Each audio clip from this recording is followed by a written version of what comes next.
Como é para o bem de todos e felicidade geral da nação, estou pronto. Diga ao povo que fico.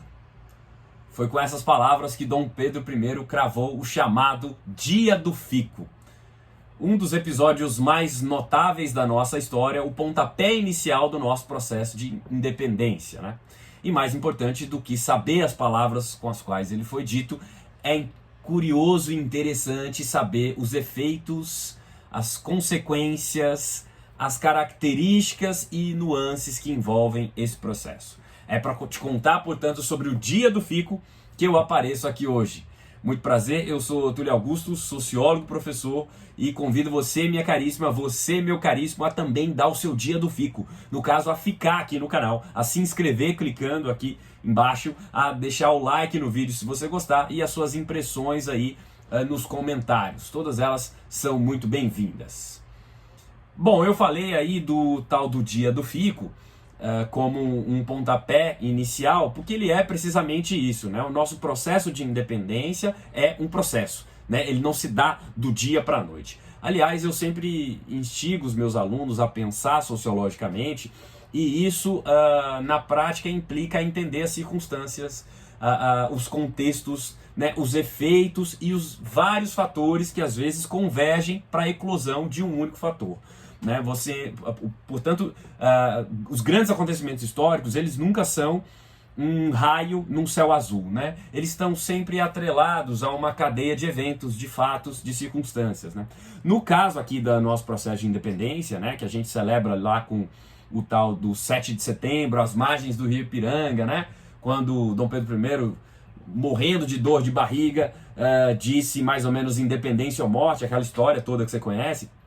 Mas na verdade ele é fruto de uma sucessão, de um encadeamento de eventos, né? E a gente pode cravar o 9 de janeiro de 1822, o Dia do Fico, como uma espécie de marco naquele ano, né? Marco indutor desse processo de independência, né? Você tem outros fatores aí importantes. Tem em junho você tem a convocação da Assembleia Geral, em julho tem a proibição da presença de tropas portuguesas no Brasil, né? No dia 2 de setembro você tem a princesa Leopoldina assinando uma ruptura ali com Portugal, né? E que só 5 dias depois vai ser referendada ali no grito do Ipiranga, né? Mas no caso aqui do nosso Dia do Fico, ele também tem seu contexto, né? O Dom Pedro, para reagir à vontade das cortes portuguesas de que ele voltasse para Portugal e dizer que ele ficava no Brasil, né? Como é o significado do Dia do Fico, você também tem um contexto ali.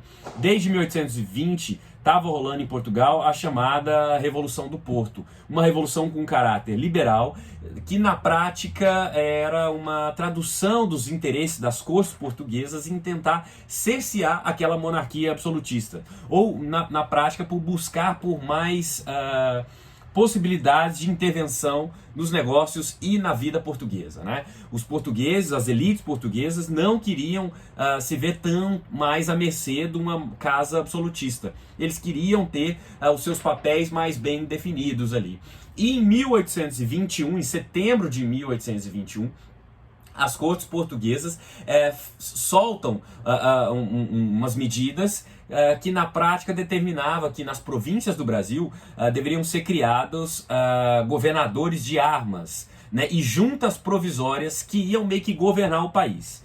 Na prática, elas retiravam o poder do Dom Pedro I, né? O Dom João VI, que é o pai do Dom Pedro I, já tinha ido embora do Brasil, de volta para Portugal, a fim de acudir às movimentações que estavam rolando aí por conta desses movimentos, né? Ele tenta, para manter o poder ali, para manter as coisas no lugar, ele já vai lá tentar sanar as questões, mas não consegue propriamente, e vem esse conjunto de medidas aí em setembro de 1821, que na prática retirava os poderes de Dom Pedro I, né? Tornava inclusive a sua manutenção no Brasil meio inútil. As cortes portuguesas queriam que Dom Pedro I voltasse para o Brasil. Essa notícia chega aqui no Brasil dia 9 de dezembro de 1821, né?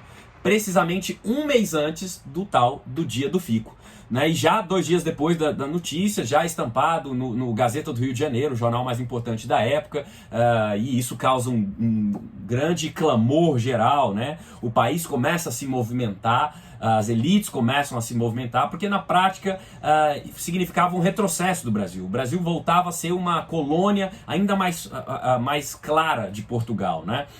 Com menos autonomia, com menos poder, né? E teria seus negócios prejudicados. A elite da época, claro que não aceitou isso. Então já começaram a ser criados ali associações para defender a manutenção do Dom Pedro I, a permanência dele aqui no Brasil, né? É criado o chamado Clube da Resistência, né? Uma entidade da sociedade civil que pretendia manter o Dom Pedro aqui, né? É criado um manifesto de permanência do Dom Pedro, um manifesto que tem 8.000 assinaturas, que é gente pra burro, né? Se você pensar que tinha cerca de 100.000 habitantes no Rio de Janeiro daquela época, 8.000 pessoas assinando o manifesto em prol da permanência do príncipe regente, era muita coisa, né?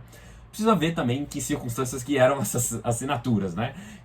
Sobretudo porque na época cerca de 90% da população brasileira era de analfabetos.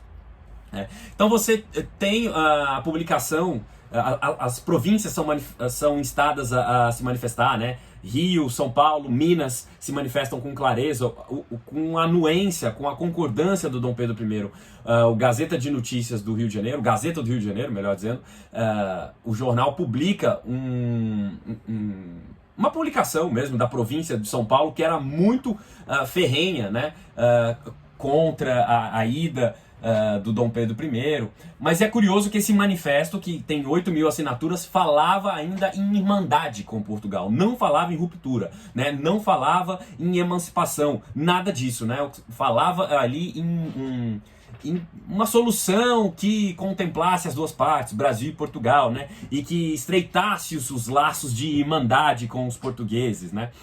Uma comissão de notáveis do dia 8 de janeiro de 1821 vai pessoalmente, né, vai marchando ali em procissão, levar esse manifesto para o Dom Pedro I no palácio, né? E o Dom Pedro I naquele momento o recebe numa posição muito dúbia. Ele ainda não estava convicto de que deveria romper com Portugal. Ele faz publicar inclusive um edital no mesmo dia, no qual ele diz o seguinte: olha só: convencido de que a presença de minha pessoa no Brasil interessa ao bem de toda a nação portuguesa e conhecendo que a vontade de algumas províncias o requer, demorarei minha saída até que as cortes e meu augusto pai e senhor deliberem a este respeito com perfeito conhecimento das circunstâncias que têm ocorrido.